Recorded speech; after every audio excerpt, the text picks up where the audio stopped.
All right, hello. Thank you for joining us today. We are here to talk about a very important topic, vaping.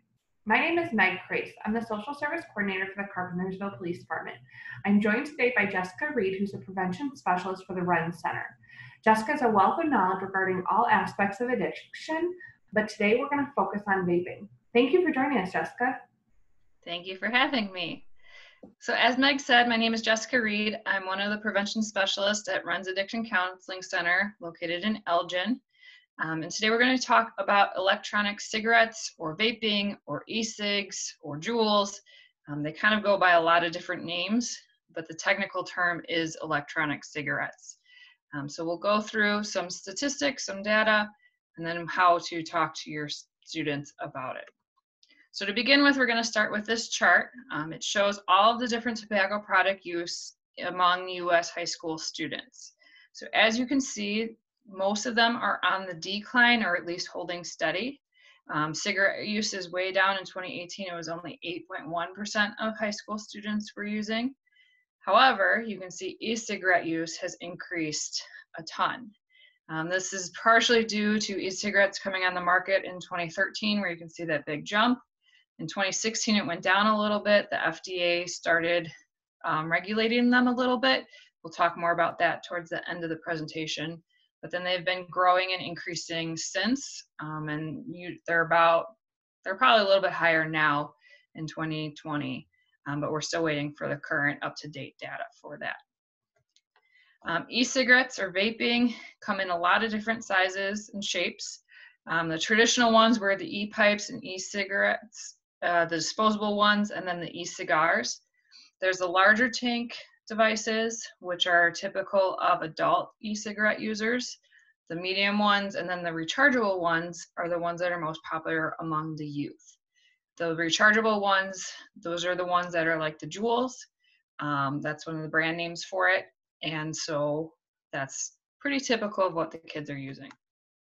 This slide shows a picture of the Juul and then another e-cigarette device. It's a little bit bigger than the Juul is, but it's still rechargeable by a USB port. The Juul is, you plug in one part to the USB and then it kind of sticks out as a little antenna. Those are the two kind of most popular styles we do see among the students. And oftentimes when they first came out, they were like, oh no, it's just a USB drive, it's no big deal. And parents and teachers would be like, okay, it looks like a USB drive, must be that. Now we're a little bit more aware of that, but we're able to, it's still pretty popular. Nearly 1 in 5 students between 12 and 17 have seen a Juul used in school. Being in the classrooms across Kane County, we've seen and heard of students using e-cigarettes. They're either in the hallway, sometimes they're even in the classroom, the bathrooms. Some schools have started like locking down certain bathrooms during times because it has been such a problem. And part of the problem with these e-cigarettes is there's very little aerosol that comes out of them. So it's not like a traditional cigarette where you can smell it and you can see the smoke from it. These oftentimes have very little smoke that comes out of it, or they have a fruity scent, or they have different flavors. We'll talk about some of the other flavors too. But they're very hard to figure out what is going on at that point. E-cigarettes, just some basics about it. So usually they may look different than this picture, but they all have these components. So they have the mouthpiece, then that connects to the cartridge, which has the liquid inside of it. The atomizer heats the e-liquid. Usually there's like a coil in it that heats it up, and then that is what turns it into an aerosol. And then there is a battery component. Some of them are rechargeable, some of them you put different batteries in them, but for the most part, a lot of them are USB chargeable now. And so how does this work? Typical cigarettes use free-base nicotine, which is more on the basic side of it. When they go to change the nicotine into a liquid, they add benzoic acid into it, and it turns it into a nicotine salt, which makes it smaller, which makes it into a liquid form that they can then use with the e-cigarettes. So that's just a little basics about how they work. And in Kane County, we've been looking at the data. We use the Illinois Youth Survey, which is a survey that's done every 2 years throughout the state of Illinois. We have the data from 2018 and 2016. We're still waiting on 2020 to come out because the students were still being tested before schools were shut down. But as you can see, the 30-day cigarette-free usage rates for 10th and 12th grade students are pretty similar. They're around 98 and 96%. So that's for traditional cigarettes. When we look at the e-cigarettes, the numbers drop a little bit. So in 2016, 90% of 10th grade students reported being e-cigarette free in the past 30 days, and 81% of 12th grade students reported being e-cigarette free in the past 30 days. When we look at the 2018 data for Kane County, 10th grade, only 80% of the students report being e-cigarette free, and in 12th grade, only 72% of the students report being e-cigarette free in the last 30 days. Now, 12th grade usually has a little bit lower statistics with this because up until last year, it was legal for 18-year-olds to obtain tobacco. Well, they couldn't have it at school. They could have it outside of school. They could have it at home. They could have it at work, whatever. It'll be interesting to see what the data changes with 2020 and beyond because Illinois did pass Tobacco 21. And so seniors are not allowed to no longer can have access to those tobacco.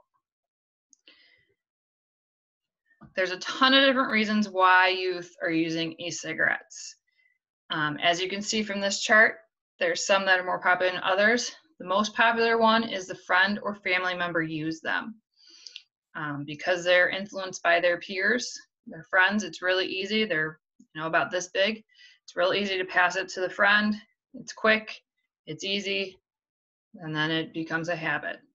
Other reasons are pretty high up there, and then flavors. They're available in mint, candy, fruit, or chocolate. Mango was one of the most popular ones for Juul because it smells like mangoes, it tastes like mangoes. But they've since just stopped selling some of their flavors, and now they are only doing the traditional tobacco scented ones. However, there are still a bunch of other products out there that are scented. I've smelled bubblegum ones. We've purchased one that's like a Mountain Dew one. They are all varying levels of nicotine use in them, but they all are pretty attractive. Another high one up there is that the perception that they're less harmful than other forms of tobacco, such as cigarettes, which there's been a few studies done to see whether they are or not, and we'll cover one of them at the end of this. But there's still a lot of research that has to be done, and there's still a lot of long-term effects that have to be evaluated. These e-cigarettes have only been on the market since 2013 in the US, and so we're still waiting to see what some of the long-term effects are. The Surgeon General of the United States came out with a report on e-cigarettes about a year ago, 2 years ago, and marketing is a huge impact on students. As you can see from this little diagram here, e-cigarette ads reach nearly 4 in 5 middle and high school students. That's a ton of teenagers that are exposed to this. I know I've heard the ads on the radio of Juul about it being a quit smoking device. Juul actually got in trouble a couple years ago for marketing towards youth. So they've changed their tactics, and now they're seen as more of a quit smoking ads, but the ads are still out there. They're still exposed to them. Another big place where these e-cigarette ads are at gas stations or like the small convenience stores. Just like how they have cigarettes and traditional posters there, they have the same thing there for e-cigarettes. So where else do you think youth are seeing vaping ads? They see them at the stores, they see them, they might hear them on the radio, but one of the biggest areas that they see them are on social media. YouTube, Snapchat, Instagram. I would even add TikTok onto this. I'm not personally on TikTok, but from what I've heard from the youth that we work with, That's big one there as well with the videos. I have, yes. So these 3 were taken from my own Snapchat account with different advertisements and different stories that they have. This was back in November that I took these screenshots, but these were all within a couple of days of each other. Now, my stories are a little bit different than what our youth are seeing because clearly I'm not in high school anymore. But they're still there. It's still around. There's celebrities are using them. There's been a couple other celebrities that have been caught with pictures of them as well. And so some of the things are positive with them, some of them are negative. But social media is a huge influence on our teens. So a couple studies that have been done. One of them was, are e-cigarettes a gateway to smoking? And one of them, or this study said that there's moderate evidence that it increases the frequency and intensity of subsequent combustible tobacco cigarette smoking. There's still a lot of research going on during this, and they're still trying to find connections to see if it is, but we do know that the ones that are using e-cigarettes are typically different students than who would be using traditional cigarettes. So some of those, that perception that there's not as much harm to them, that perception that it's a safer thing, that it's flavored and it tastes good, those kind of attract different sets of students. And so it'll be interesting to see what the future studies come out with. We do know that nicotine affects the brain, and your brain continues developing until you're about 25, give or take a couple years. But nicotine is highly addictive, and it can harm your brain development. Young people's brains build connections pretty fast, so addiction can come a lot faster. There's been studies done with traditional cigarettes that show that if smokers who started smoking or while they were in high school are the majority of the adult smokers in the US. So it's not, they try and build that pathway early on to addiction, which can lead to further addiction later on. Again, it can lead to addiction. It primes the brain for addiction to other drugs, such as harder drugs like cocaine, opioid painkillers, marijuana. There is some connection between e-cigarettes and using them with marijuana, putting the THC extract in there, which I'll talk about in a slide or two. But we do call it a gateway drug. Nicotine has always been one. It can lead to other progression. Doesn't have to, but it tends to. Nicotine use can also lead to mood disorders, permanent lowering of impulse control. It can lead to disruptions in school, at home, and addiction. We have done some studies, well, not me personally, but there has been studies done from e-cigarettes about the aerosol that is exposed. When e-cigarettes first came out a couple of years ago, when I first started at Renz, it was, oh, e-cigarettes are safer because it's just a water vapor. There's no problem with that. There's no consequences. It's just water vapor. It's safe. Well, they've done a bunch of studies, and they found these different particles in it. So they found nicotine in it. They found cancer-causing chemicals. They found heavy metals. They found flavorings. They found other things. The vapor that's exposed is not really a water vapor like what you get from a humidifier. It's actually an aerosol. So if you think of what comes out when you spray a hairspray bottle, that kind of texture, that's what the aerosol is. It also, some of the juices are advertised as zero nicotine or low nicotine. However, we did get some for our show and tell that we can do. And I ordered a zero nicotine thing, but then it said it was 15 milligrams still. So they're advertised as one thing, but they're still found to have nicotine in them. These are just 42 chemicals that have been identified in e-cigarettes.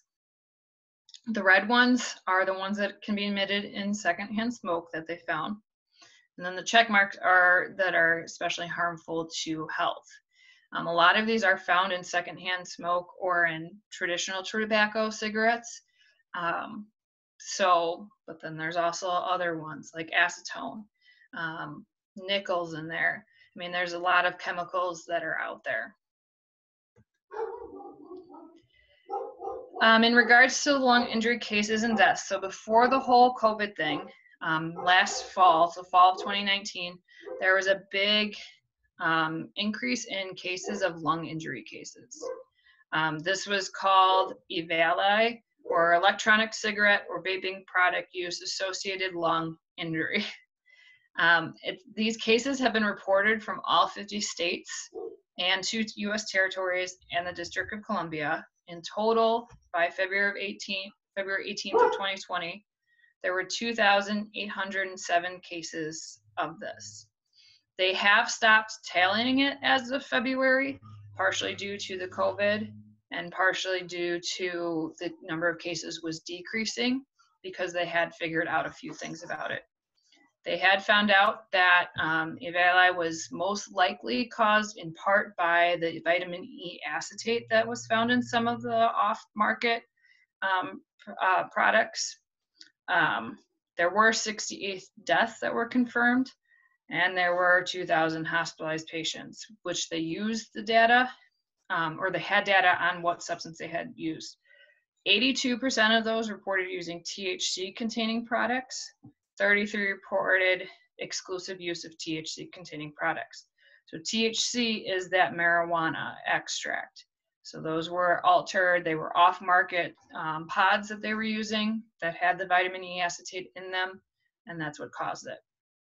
However, 57% of these 2,000 hospitalized patients reported using nicotine products, and 14% reported exclusive use of nicotine-containing products. So not all of the cases can be attributed to the vitamin E acetate, and so they're still doing research. They're still trying to figure out what is going on. This map shows the number of hospitalized EVALI cases. I know a big one was Populars. I believe it was out in Colorado. But if you look here, the number, the green is the highest cases with 249 cases, and Illinois is one of those. So we did have a lot of cases working with the local hospitals. Sherman Hospital had reported that they had several cases of this as well. According to the Journal of American Medical Association, 9% of students reported using e-cigarettes, and those who used e-cigarettes were 3.5 times more likely to use marijuana than those who do not. Looking at the Illinois Youth Survey data, that number increased in the past, or in 2018, and it was a little bit higher with those who would use marijuana, but it still is possible. All right, so e-cigarettes on school property are still not allowed. They are included now in tobacco policies. They can be enforced by the administration. Each school is a little bit different on how they enforce these, but regardless, e-cigarettes are included in those and are not allowed on school property. Many school resources have devices that can test for the THC for that marijuana. And if they do find THC in those devices, it can increase the consequence, but again, it's determined by the school how they want to handle that. The FDA they issued a rule in 2016 where they were going to regulate all tobacco products, including e-cigarettes, because before that, they hadn't had the authority to evaluate them. But manufacturers are expected to, or were able to sell their products for up to 2 years while they submit their application, and an additional year or 2 while the FDA reviews them. The FDA, I have not seen any current rulings on it. I have not seen the regulation reports from anything. So a lot of the products that are out there are still unregulated, and the FDA has not approved e-cigarettes as a quit smoking device. So while people think it might be safer, a lot of times we hear, oh, well, it helps people quit smoking, so it's fine. It's a step in the right direction. It hasn't actually been approved for that. Yes, it works for some people, but it doesn't for everyone. Tobacco 21, like I mentioned before, Illinois passed Tobacco 21 last summer. So for the past 10 months now, it has been 21 in Illinois. And the federal law actually went into effect at the end of December to make it 21 across the United States. So before that, 29 states had approved it, and then it kept increasing as it went. So what can you do about this? Giving you a lot of information, a lot of background information about e-cigarettes, but what can you do as a parent or as someone who's involved, someone who cares about someone who's using e-cigarettes? One of the biggest things you can do is stay educated. There are a ton of resources out there. Not all of them are as reliable as others, but things by the CDC are usually pretty reliable, and then that can lead you to other things. And providing information, talking about what you found out is important, because a lot of times, like I've said, a lot of times we hear students, oh, it's just water vapor, oh, it's safer, oh, it's this. Well, if they know the actual facts about it and they know some of the dangers, it might help stop the problem. Some subtle signs of e-cigarette use that you might see in your teens: frequent bathroom visits, dehydration. If you see, like in this picture here, that's what the Juul looks like when it's plugged in, where it sticks up a little bit. Some of them come out straight, some of them look a little different. But if you see an unfamiliar USB drive, check it out. I know, like, our phones all plug into the computer to charge, watches, everything, but know what that is. Sweatshirts or baggy clothes, sometimes they will put the e-cigarettes inside there. Either they will tuck in and then you can't see the smoke, or just it's easier to hide with that. Or if you suddenly smell a fruit, minty, or candy-like aroma, that could be a big sign. I know my cousin who's older uses e-cigarettes, and I walked by when they were nearby one time, and it smelled, I think it was Captain Crunch, so it was very cinnamony. And I was like, where is this coming from? There's no breakfast food anywhere. It was from the e-cigarette. Some of them, like I said, give off, he was using one of the bigger tank ones because he was an adult user. So it gives off a lot more of the vapor, it gives off a lot more of the scent. Some of them, like the Juul, are pretty hard to find out, or you might just think it's an air freshener or gum or something. But just be aware if you suddenly smell that kind of aroma. So how can you talk about this? One of the biggest things that you can do is have 61-minute conversations. You don't need to sit down and have a lecture. You don't need to sit down and say, you know, for 60 minutes, oh, here's what I expect from you, here's what the consequences are, etc. Instead, you can have 61-minute conversations where maybe they're leaving to go to a friend's house and say, hey, have a good time. Just remember what our expectations are for this house. Enjoy yourself. Be safe. Doesn't even have to be a minute. Sometimes driving in the car is the best place to have those conversations because you're not having direct eye contact with each other. When you're both kind of focused on the road, it's easier to have those conversations. It's not as confrontational. It's kind of more of an organic conversation. Using data to back up your statements. So before you have one of these conversations, make sure that you're aware of the facts. So if your student comes back and says, oh, everyone's doing it, you can say, well, not everyone's doing it. In fact, 80% of the kids aren't doing it. 85% of the kids aren't doing it. You can say it's not safer and this is why. But having some data to back you up instead of just saying because I said so is going to help that conversation. There are a couple of resources available to you as well. If you are interested, you can text Ditch Juul to the number listed here. That is from the it's not that. But they have one available for parents as well. Once you text that, it'll give you the option if you're the student who's trying to quit, or if it's a parent or loved one or friend that you're trying to help. It'll give you that option and kind of give you some resources to walk through. However, unless the student is willing to quit and wants to stop using, there isn't going to be any change. If you force them into therapy, if they are unwilling to change, it's not going to happen. It has to be that person that wants to make the change. Oftentimes, if you call a counseling center, the person screening will say, hey, can I talk to the person who this is for? And then they'll ask, is this something you really want to do? Is this something that you're being forced to do? And then they might say, well, call back when you're ready. The Illinois Tobacco Quit Line as well, they have now developed e-cigarette and vaping quitting help as well. So they have some resources on their website. Those are sometimes geared more towards the adults, but they are working actively to get to a teens one. All right, so that is the end. These are our two websites. So renzcenter.org, you can reach out there or look there for different resources. challenges.org, they also have a ton of resources. They almost have more, I think, than Renz Center. They have a whole section on how parents can talk to their students. They have a section on students, but that's a good place to go for resources. The number listed here is for Renz's treatment center, so you can give that a call and find out some more information.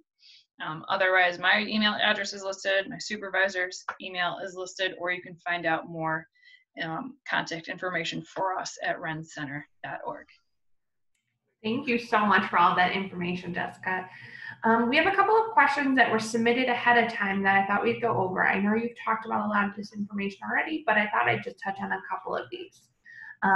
One of the questions was, vaping is a healthy version of smoking, correct? It is not.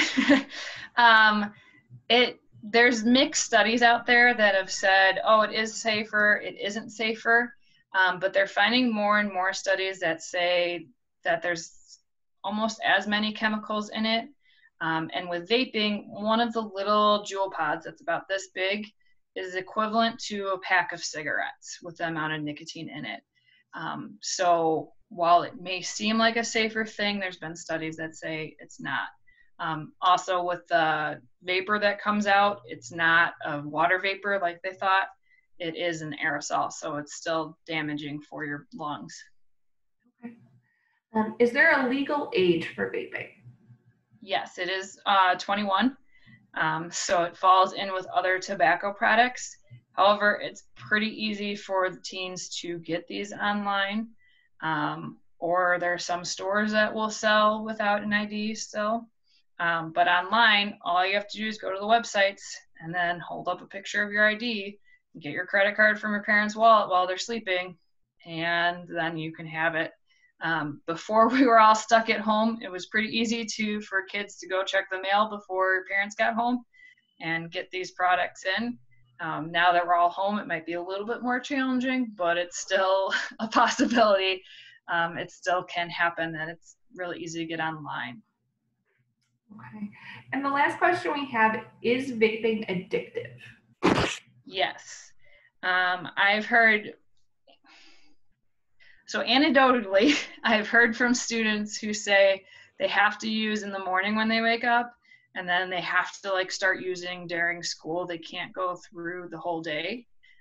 If someone can't get through 8 hours of school without using these, that means there's an addiction problem. We've also seen with nicotine, there's a ton of research with nicotine in general that it's one of the most addictive chemicals. And so nicotine is in these cigarettes. A lot of times, even if it says it's low nicotine content, it isn't. So there's still nicotine in there. That is one of the common misperceptions that students had, where they're saying, oh, well, there's no nicotine in it, it's just flavoring, it's fine. There's very few places, like Juul doesn't make any pods that are zero nicotine. So if they make refillable ones, there's a chance it might be zero nicotine, but there's no way to check that. Okay. All right. Thank you, Jessica, so much. Do you want me to go to the next one? Yes, please. All right. When I had originally planned Family Matters sessions, it was going to be in person, and it was going to include a dinner and a family activity. As I can no longer do it, we're going to be doing a prize online instead.